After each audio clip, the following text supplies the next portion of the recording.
Tu n'as pas besoin d'attendre 3 mois ni le bon moment pour parler de sexe.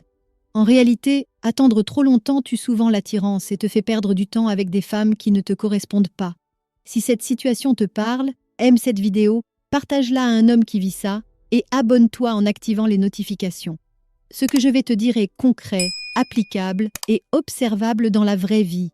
Dans cette vidéo, je vais te montrer 2 méthodes précises pour parler de sexe tôt, sans malaise, sans pression et sans passer pour quelqu'un de bizarre. Dans les rendez-vous réels, on observe toujours la même chose.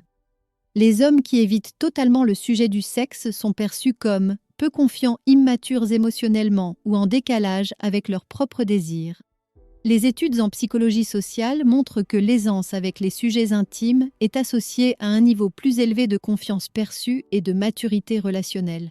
Pas parce que l'homme est sexualisé, mais parce qu'il n'a pas peur du réel. Le sexe fait partie d'une relation adulte. L'éviter trop longtemps crée une dissonance. Parler de sexe tôt, quand c'est bien fait, envoie un message simple. Je suis à l'aise avec qui je suis. Et c'est exactement ce que beaucoup de femmes recherchent. Méthode numéro 1, le jeu de la troisième personne. C'est la méthode la plus simple et la plus naturelle. Le fait observable.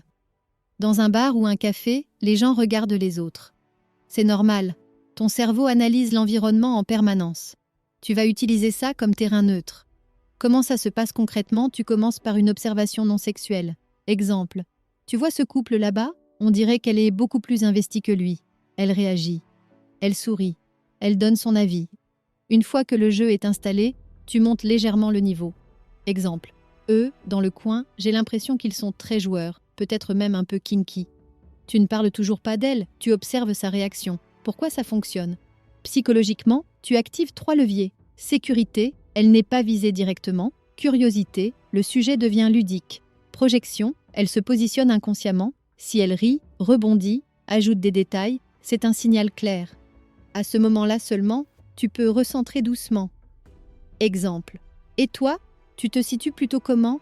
Plutôt contrôle ou lâcher prise?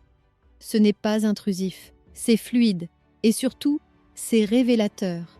Méthode numéro 2, l'approche intellectuelle. Cette méthode est idéale si tu veux quelque chose de plus posé, plus mature. Le fait observable. Beaucoup de femmes aiment parler de sexualité sans se sentir interrogées. Elles veulent réfléchir, pas se justifier. Comment ça marche concrètement? Tu introduis le sujet via une idée extérieure. Exemple.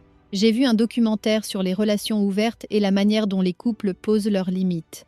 C'est intéressant. Ou j'ai lu que beaucoup de gens n'osent jamais exprimer leurs vrais désirs. Tu penses que les gens sont honnêtes sexuellement? Tu ne demandes rien, tu ouvres un espace. Pourquoi ça fonctionne? Les recherches en sciences sociales montrent que les discussions dépersonnalisées réduisent la peur du jugement. Elle peut parler de ce qu'elle pense, de ce qu'elle observe, de ce qu'elle trouve sain ou non, et toi, tu écoutes. Sa manière de répondre te donne des informations clés, ouverture, curiosité, rigidité ou fermeture. C'est un filtre puissant bien avant l'intimité. Ces 2 méthodes ne servent pas à obtenir du sexe. Elles servent à éviter les mauvaises compatibilités. La réalité est simple. Une femme compatible sera ouverte, curieuse, et à l'aise, une femme incompatible se fermera, jugera ou créera un malaise, et ce n'est pas un échec. C'est une information précieuse. Perdre 3 mois avec quelqu'un qui n'assume pas la sexualité, c'est un vrai coup émotionnel. Pose-toi cette question, est-ce que tu cherches à plaire ou à savoir si vous êtes réellement compatible? Si cette vidéo t'a parlé, écris simplement en commentaire le mot « clarté ». Abonne-toi si tu veux continuer à construire des relations basées sur le réel, pas sur des illusions. On se retrouve dans la prochaine vidéo.